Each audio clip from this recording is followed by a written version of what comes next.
హల్లెలూయా. దేవుని నామానికి స్తోత్రాలు. మీ అందరికీ నా వందనాలు తెలియజేస్తున్నాను. ఈ దినం కొరకు దేవుడు సిద్ధపరిచినటువంటి మాటలు. ప్రియ సహోదరి సహోదరుడా, నీవు దేవుని ఎదుట ప్రార్థన చేసేటువంటి సమయంలో హృదయపూర్వకంగా నీవు ప్రార్థన చేయగలుగుతున్నావా? దేవుని సన్నిధిలో నువ్వు ప్రార్థన చేసేటప్పుడు నీకు జ్ఞాపకం వచ్చినవి, దేవునికి అవిధేయమైనవి, దేవునికి అసహ్యమైనవి, దేవునికి విరోధమైనవి ప్రతి ఒక్కటి, అది నీ నోటి మాటలు అవని, నీ కనుదృష్టి అవని, నీ యొక్క ఆలోచనలు అవని, నీ యొక్క తలంపులు అవని, అది ఏదైనప్పటికీ కూడాను హృదయపూర్వకంగా దేవుని ఎదుట నీవు ఒప్పుకొని నువ్వు ప్రార్థన చేయగలుగుతున్నావా? అయితే ఈ మాటలు దేవుడు నీ కొరకే మాట్లాడుతున్నారు. అతిక్రమములను దాచిపెట్టువాడు వర్ధిల్లడు, వాటిని ఒప్పుకొని విడిచిపెట్టువాడు కనికరము పొందును. ఈ మాటలు వింటున్నటువంటి ప్రియనేస్తమా, మనుషులు పైరూపాన్ని చూస్తారు, దేవుడు హృదయ లోతుల్ని ఎరిగినటువంటి వాడు. నీవు దేవుని ఎదుట ప్రార్థించేటప్పుడు నువ్వు ఏ రీతిగా ప్రార్థిస్తున్నావు? దేవునికి అయిష్టమైనటువంటి ఆలోచనలు, తలంపులు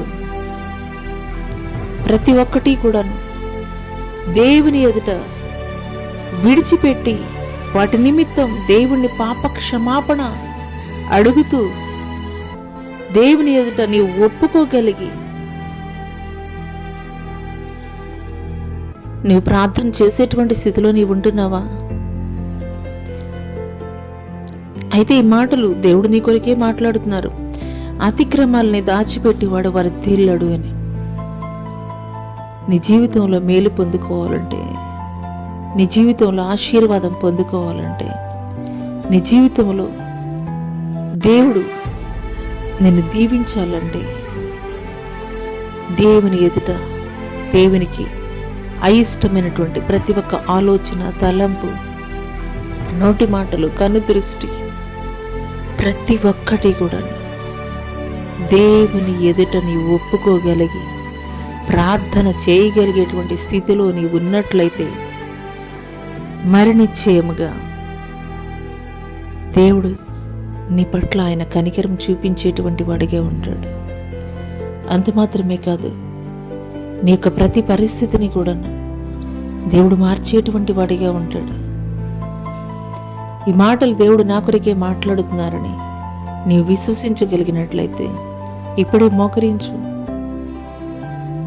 అవునయ్యా దేవా, నేను పెదవులతో మాత్రమే నేను ప్రార్థన చేస్తున్నాను.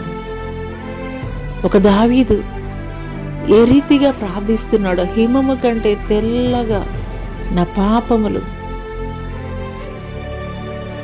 రక్తము వలె ఎర్రగా ఉన్నను, హిమము కంటే తెల్లగా నన్ను కడిగేయని ఏ రీతిగా ప్రార్థించాడో ఆ రీతిగా నువ్వు కూడా అడగగలిగినట్లయితే మరి నిశ్చయముగా ఆయన నీపై కనికరం చూపించేటువంటి వాడు.